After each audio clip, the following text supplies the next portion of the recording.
Narito tayo ngayon upang matunghayan ang talaga ng mga nagtitrending, nag-iinit at talaga namang napaka-latest na issue ni Ate Erica. Sa pagpapatuloy nga ng ating istorya ay nung pumunta si Kalingap Val Santos Matubang sa bahay dati nila Ate Erica, ay nakausap niya nga ang tita nito, ang lolo nito at ang lola niya.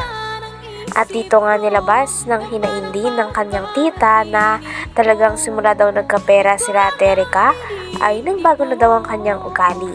Dati kasi nung wala pa silang pera ay damay-damay at sama-sama daw silang magpapamilya.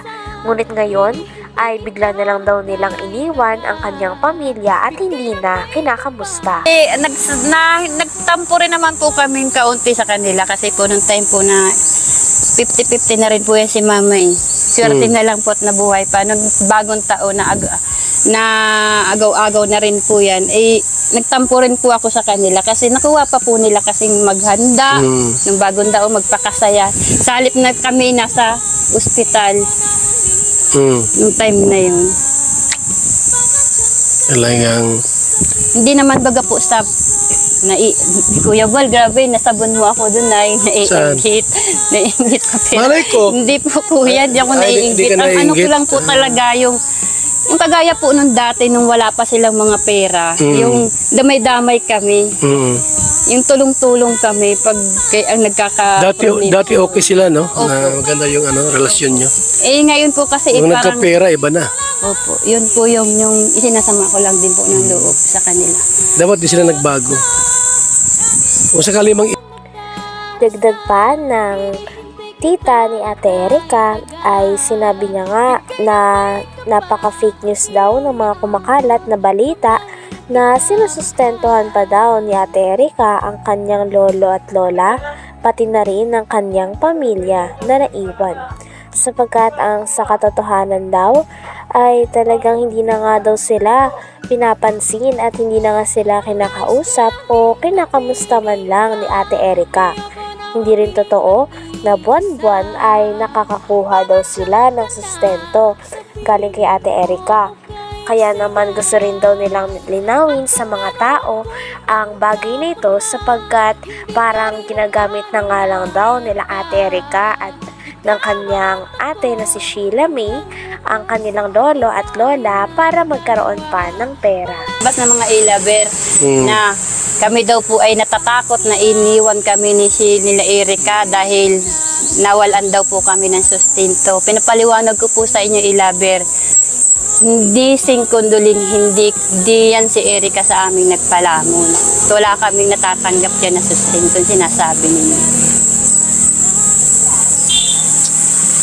sa akin lang, halimbawa talagang desididong umalis sa Kalinga, sana isinama kayo sa pag-alis para matulungan kayo. Hindi ko na Sabi nga daw, bon-bon binibigyan. Yan nga po yung masakit. Pula pala. Yan po yung gusto nilang palabasin na umano po yung lolo na naman nila. Gagawin na naman po nilang patanginan yung lolo nila para sumikat na naman sila.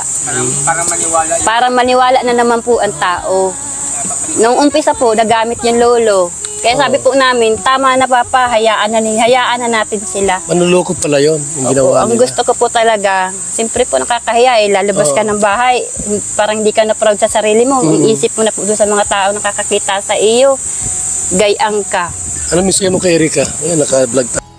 Sabi naman ng tita ni Ate Erica ay kung may masasabi din daw siya kay Ate Erica ay mabait naman daw ito at talagang tumutulong naman sapagkat talagang kilala naman nila ito simula pagkabata. Ngunit ang problema nga lang ay nadala daw talaga si Ate Erica sa ugali ng kanyang ate na si Sheila May. Kaya naman ngayon ay talagang hindi na rin niya ito makita at hindi na rin sila nito kinakamusta simula nung iniwan nila ang kanyang pamilya at bumukod sila kasama ang kanyang ate. Sabi naman ni Kuya Val Santos Matubang ay may balak daw siya na papuntahin si Erica at si Sheila May at pagharap-harapin kasama ang lolo at lola pati na rin ang tita nito na marami. Umano po yung lolo na naman nila. Gagawin na naman po nilang patanginan yung lolo nila para sumikat na naman sila. Para maniwala na naman po ang tao. Nung umpisa po, nagamit yung lolo. Kaya sabi po namin, tama na papa, hayaan na natin sila. Manluloko pala yon yung ginawa Ang nila. gusto ko po talaga, siyempre po nakakahiya lalabas ka ng bahay, parang hindi ka na proud sa sarili mo, iisip mo na po doon sa mga tao nakakakita sa iyo, gayang ka. Ano misaya mo kay Erika? Ayan, naka-vlog tayo. Ano misaya mo kay Erika? Kay Erika naman po, wala naman po akong mas sama ng loob dyan sa bata na yan. Kasi kung sa mabait naman po, mabait yung bata na yan. Matulungin din naman po yan. Kaso lang, nadala lang po nito ni ate niya. Kasi kaling magkasunduin ko kayo. Payag ka na magkasundo kayo doon sa kabila. Hindi na muna po, sir. Hindi muna? Hindi na muna, sir. Kasi ang gagawin ko, puntahan ko si Erika sa kasi sila may papuntahin ko dito para magkasundo Ayaw kayo. na rin po nung kapo. Tinanong naman ni Kuya Val Santos Matubang ang lolo ni Ate Erika kung gusto niya pa bang makipag-ayos kay Ate Erika at kay Sheila May. Ngunit sabi nga ng lolo at lola nila Ate Erika ay ayaw na daw nila makipag-ayos sapagkat hindi na daw nila kaya ang mga nasabi nito sa kanila. Sinabihan kasi ni Sheila May o ng ate ni Ate Erika ang kanyang lolo na mukha daw silang pera.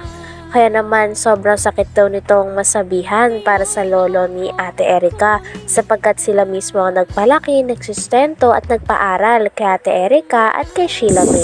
Kung sakali tayo na puntahan ko sila Erika, Sheila May para magkasundo kayo, payag ka? Ay, hindi na po.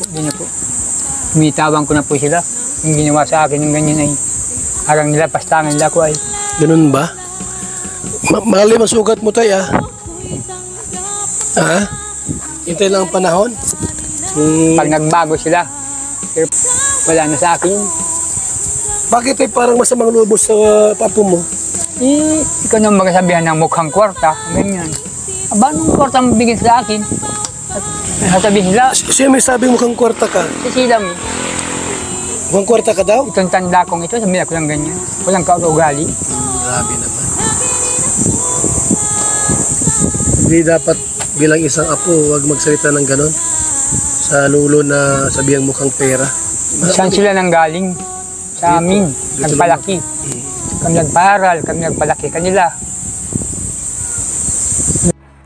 Sabi nga ng lolo ni Ate Erika ay hindi na daw talaga nila hinahangad na magkaayos sila ng kanyang mga apo. Maski nga daw ng mama nito sapagkat imbis daw na ituwid ng mama nila Ate Erika ang mga pagkakamali na ginagawa nila sa lolo at lola nila na nagpalaki sa kanila ay hindi daw ganito ang nangyari sapagkat kumampi pa daw ang mama ni Ate Erika at ni Sheila May sa kanilang dalawa kahit na marami silang nagawang masama sa kanyang lolo at lola at mga nasabi na talaga namang dumurog sa puso ng kanilang lolo. Sabi nga ng lolo ni Ate Erika ay parang wala na daw talagang pag-asa dahil ayaw niya na rin makita ang dalawa dahil feeling niya daw ay talagang nalapastangan siya sa mga sinabi sa kanya ng mga apo na kanyang pinalaki. Ayaw ko na. Hindi kayo magkasurundo. Hindi ko na hinagad na mag-aalis pa kami. Maski yung ina niya. Yung ina wala din namang sana. Anak mo yung ina. Po. Pero bakit ayaw mong anak mo? Ay, hindi nga po marunong magpangaral sa anak. Dapat isang magulang, pangaralan yung anak niya para matuwid. Matuwid yung mga anak nila. Eh wala. Kampi pa. Kampi pa. Kampi pa dun sa anak ko. Pinagsisiraan pa nga yung nanay niya. Yan daw ay talagang naghahambog lang. Magkasakit. Bakit ganun sila? Ay, awan ko dun. Hindi ko alam. Ha? Ilabe. Ay, lovers. Gumagawa ng kasinungalingan yung iba. Ginagawang Yung pinto. Ima Torres po ang laging araw-araw ni Sheila May kausap. Ima Ima Torres. Torres. Ima Torres. Lagi yung kausap nila. Yung namumuno po sa Ilabe. Parehas po sila ng Ima. Tamang panggawa ng kwento. Puro paninira. Pagkalkal. hanggang dito na lamang muna ang ating napaka-latest at napakainit na issue ni Ate Erica. Maraming salamat sa inyong panonood. Hanggang sa muli. Bye!